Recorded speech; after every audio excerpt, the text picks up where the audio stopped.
నమస్తే సార్. నమస్తే అండి. ఓం నమ శివాయ, ఓం నమో వెంకటేశాయ, శ్రీమాత్రే నమః. మీనరాశి వారికి మే 15 నుండి 31 వరకు ఎలా ఉండబోతుంది? మీనరాశి, మీనం అంటే చాప. చాప అనేది శ్రేష్టమైనది. సో ఇప్పుడు నేను చెప్పేది ఏంటంటే, వీళ్ళ జీవితం చాప ఎలా అయితే నీళ్ళల్లో వెళ్తుందో స్మూత్గా, అంత స్మూత్గా ఉంటుంది. సో ఇది మీనరాశి అనేది న్యాచురల్గా 12వ ఇంట్లో వస్తుంది. ఈసారి 12వ ఇంట్లో వీళ్ళకి శని కూర్చోవడం జరిగింది. సో మీరు మీనరాశి, మళ్ళీ 12వ ఇంట్లో మీకు శని కూర్చున్నారు, గురువు 3వ ఇంట్లో ఉన్నారు. సో ఇప్పుడు జరిగేది ఏంటంటే కుతూహలం ఉంటుంది. ఫస్ట్ ఏంటంటే స్లీప్ ప్రాబ్లమ్స్ వస్తాయి, నిద్ర పడదు. సో వీళ్ళు ఏం చేయాలంటే సౌత్ డైరెక్షన్కి హెడ్ని పెట్టుకొని నిద్రపోవాలి. ఓం నమ శివాయ, ఓం నమ శివాయ అని మంత్రం జపం చేయాలి నిద్రపోయేటప్పుడు. నిద్ర కొంచెం ప్రాబ్లం వస్తుంది, నిద్ర అంత ఈజీగా పడదు వీళ్ళకి. ఎందుకంటే ఇంటర్నల్గా కాన్ఫ్లిక్ట్ నడుస్తుంది వీళ్ళకి. జీవితం ఏంటి, మోక్షం ఏంటి, దేవుడు ఏంటి, నేను ఎందుకు పుట్టాను, ఇవన్నీ నాకు అవసరమా, నేను వదిలేసి వెళ్ళిపోతాను. కొద్దిగా ఇబ్బందిగా ఉంటుంది ఈసారి మీనరాశి వాళ్ళకి. నాకు అవసరమా, ఎందుకు చేస్తాను ఇదంతా, వదిలేసే, చాలా సీరియస్గా ఉంటుంది వాళ్ళకి. సో వీళ్ళు ఏం చేయాలంటే ఓం నమ శివాయ, ఓం నమ శివాయ పడుకునేటప్పుడు నిద్రపోతే ఆ బెంగ్ ఉండదు, హ్యాపీగా నిద్ర పడుతుంది, ముందుకు వెళ్ళిపోతుంది. తర్వాత వీళ్ళు ఈసారి దూసుకొని పోతారనమాట. వీళ్ళ కెరియర్లో, వీళ్ళ వ్యాపారంలో, ఏదైనా పనిలో ఏదైనా టార్గెట్ పెట్టుకొని వీళ్ళు ఈసారి టార్గెట్ పెట్టుకోవాలి. రోజు ఆఫీస్కి వెళ్తున్నాము, ఇంటికి వచ్చేస్తున్నాము, రోజు వ్యాపారం చేస్తున్నాము, మళ్ళీ ఇంటికి వచ్చేస్తున్నాము, అదే ప్రాఫిట్ ఉంది, జీవితం అలానే నడుస్తుందని కాకుండా ఈసారి మీనరాశి వాళ్ళు టార్గెట్ పెట్టుకోవాలి. నేను ఒక ప్రమోషన్ తీసుకురావాలి, లేకపోతే ఇప్పుడు అదో వ్యాపారం నెలకు 4 లక్షలు సంపాదిస్తున్నా, దీన్ని 8 లక్షలకి 10 లక్షలకి తీసుకెళ్ళాలి అని ఒక టార్గెట్ పెట్టుకొని ఆ టార్గెట్ కొరకు పని చేయాలి. అప్పుడు మనిషి ఛానలైజ్ అయ్యి అవకాశం కూడా వస్తుంది. అలా వదిలేయకూడదు. ప్రతిసారి అదృష్టం కలిసి వస్తుంది అని అనుకోవడం, నేనేం మొత్తం దేవుడి చేతిలో ఉంది అని కాదు. నువ్వు కూడా కష్టపడాలి కదా మనిషి అన్నాక. నువ్వు నీ ఫుల్ పొటెన్షియల్ వాడాలి, దేవుడు సహాయం పొందాలి. అప్పుడే వ్యాపారం కానీ ఉద్యోగం కానీ ముందుకెళ్ళేది. సో వీళ్ళు టార్గెట్ పెట్టుకోవాలి. ఈసారి ఆరోగ్య పరిస్థితికి వస్తే కూడా వీళ్ళకి ఎంతో కొద్దిగా ఇబ్బంది ఉండొచ్చు, కానీ వీళ్ళు భయపడకుండా దేనికి ముందుకు వెళ్ళిపోతే అన్ని పనులు అయిపోతాయి. ఆ డాక్టర్ ఉన్నారు, ఆ హాస్పిటల్ వెళ్దాము, చేయించుకుందాము, అయిపోతుంది. అక్కడికి వెళ్ళాలా, హోమియోపతినా ఎల్లోపతినా, నేను ఏదైనా చేయించుకుంటాను, నేను దేనికైనా రెడీ. భయపడొద్దు ఈసారి, ఎట్టి పరిస్థితిలో భయపడవద్దు. కొంచెం బెంగ, కొంచెం భయం అనేది ఉంటుంది మీనరాశి వాళ్ళకి. ఈసారి నేను చెప్పేది ఏంటంటే భయపడొద్దు. మీనరాశి అంటే శ్రీపాద శ్రీవల్లభుల రాశి. వీరు చేసుకోవాల్సిన పరిహారాలు ఏంటండి? వీళ్ళు చేసుకోవాల్సిన పరిహారాలు అంటే శ్రీపాద శ్రీ వల్లభుల అంశస్థులు కాబట్టి వీళ్ళు ఒక రకంగా మీనరాశి వాళ్ళు గుడిలో ప్రేయర్ బీడ్స్, జపమాల దానం చేయాలి. చాలామంది జపం చేస్తూ ఉంటారు పేదవాళ్ళు, కానీ చాలామంది కొనుక్కోరు. అది ఉండాలి, ఆ జపమాల అనేది. అది ఉంటే ఒక టార్గెట్ అన్నట్టు. సో 108 సార్లు లెక్కేసుకోవచ్చు. సో ఈ జపమాల అనేది దానం చేయాలి మీనరాశి వాళ్ళు.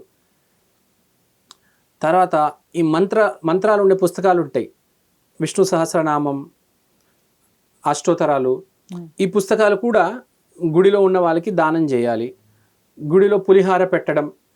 సో టెంపుల్ ప్రిమైసెస్లో వీళ్ళు ఎంత దానం చేయగలిగితే అంత. వేరే వాళ్ళలో స్పిరిచువాలిటీ అవేకెన్ చేయడానికి ఈ బీడ్స్ కావచ్చు, బుక్స్ కావచ్చు, లేకపోతే ఫుడ్ పులిహార ఇవ్వడము, లేకపోతే గుడిలో ఒక ఫంక్షన్ పెట్టేసి అందరినీ, మన ఫ్యామిలీ అండ్ ఫ్రెండ్స్ని పిలిచేసి లేకపోతే ఇంట్లో సత్యనారాయణ వ్రతం పెట్టుకోవడం, అట్లా ఇలాంటి ఫంక్షన్స్ పెట్టుకుంటే ఈసారి వీళ్ళకి చాలా మంచిది. స్పిరిచువాలిటీని కొద్దిగా ప్రమోట్ చేయాలి ఈసారి వీళ్ళు. ఎందుకంటే వీళ్ళకి 12 రాశిలో ఈసారి శని ఉన్నాడు కాబట్టి they have to promote spirituality. కొద్దిగా మనలోనే ఉంచుకోవడం మంచిది. కొద్దిగా ప్రపంచాన్ని కూడా చెప్పాలి. ఎందుకంటే చాలామంది చాలా ఇబ్బందులు ఉన్నారు, చెప్పాలి, వాళ్ళకి దారి చూపించాలి. స్పిరిచువాలిటీలో వెళ్ళండి, మీరు ఆ మార్గానికి వెళ్తే మీకు ప్రశ్నలకు సమాధానాలు దొరుకుతాయని. ఇది చెప్తే అప్పుడు వీళ్ళకి నేను చెప్పినట్టు రాత్రి వీళ్ళకి క్వశ్చన్స్ వస్తాయి కదా, అవి కూడా సాల్వ్ అవుతాయి. మార్నింగ్ ఇవి కూడా సాల్వ్ చేస్తారు. అసలు ఏ బాధ లేదు. జాబ్ కావచ్చు, వ్యాపారం కావచ్చు, దూసుకొని వెళ్ళిపోతారు. కానీ వెనకాల నేను చెప్పింది ఇది చేయాలి. నేను ఈ రెమెడీస్ కూడా చెప్పాను మీకు. ఈ prayer bits, spiritual books donate చేయండి, స్పిరిచువల్ టాక్స్ వినండి, చాలా మంచిది. ఇంకోటి ఏంటంటే వీళ్ళు చాలా ఇంపార్టెంట్ ఏంటంటే, నేను వదిలేసి వెళ్ళిపోతానబ్బా. కొంతమంది ఎలా ఉంటారంటే, ఒక పని చేస్తారు నా వల్ల అవ్వట్లేదు అని వదిలేసి వెళ్ళిపోతా, రెండో పని చేస్తారు నా వల్ల అవ్వట్లేదు. ఒకటే పనిని పట్టుకొని అలా ముందుకొని వెళ్ళాలి. ఈ పని అవ్వట్లేదు నేను వదిలేస్తా, నాకొద్దు, నా వల్ల అవ్వద్దు, అమ్మ నేను చేయను, చిరాకు పడతారు.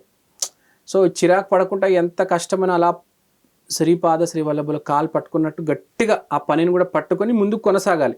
కొనసాగితే మీ పనులన్నీ అవుతాయి, మీ కష్టాలన్నీ తీరుతాయి. పెళ్లి చేసుకున్న వాళ్ళు కావచ్చు, హెల్త్ ప్రాబ్లమ్స్ ఉన్న వాళ్ళు కావచ్చు, భయపడొద్దు. ఎంత ప్రాబ్లం వచ్చినా కొద్దిగా ఇబ్బంది ఉండొచ్చు, కానీ మీరు అలా పట్టుకొని ఉండాలి. ఒక చోట స్టక్ అయ్యే ఛాన్స్ ఉంది అలా, కానీ మీరు భయపడకుండా కూల్గా రిలాక్స్గా ఆలోచించి ముందుకెళ్ళండి. శ్రీపాద శ్రీవల్లభుల సహాయం తీసుకోండి, మీరు కంపల్సరీ ముందుకెళ్తారు. 100% మీరు సిచ్యువేషన్ని జయిస్తారు, తప్పనిసరిగా ఉంటుంది. ఇంకోటి శ్రీపాద శ్రీవల్లభుల రాశి కాబట్టి శ్రీపాద శ్రీవల్లభ చరితామృతం పుస్తకం కొనుక్కొని స్వామిని నమ్మండి. శ్రీపాద శ్రీవల్లభ చరిత్ర చదవండి. మాటి మాటికి అతను ఏం చేశారు, అతను ఎలా హెల్ప్ చేశారు, అది 10 మందికి చెప్పడం, ప్రజలకి తెలియాలి శ్రీపాద శ్రీవల్లభుల గురించి, అతను చరిత్ర గురించి, అతను ఎలా హెల్ప్ చేశారు. ఇంకా చాలా ఉంటుంది, నేను చెప్తాను తర్వాత స్టోరీ శ్రీపాద శ్రీవల్లభులది.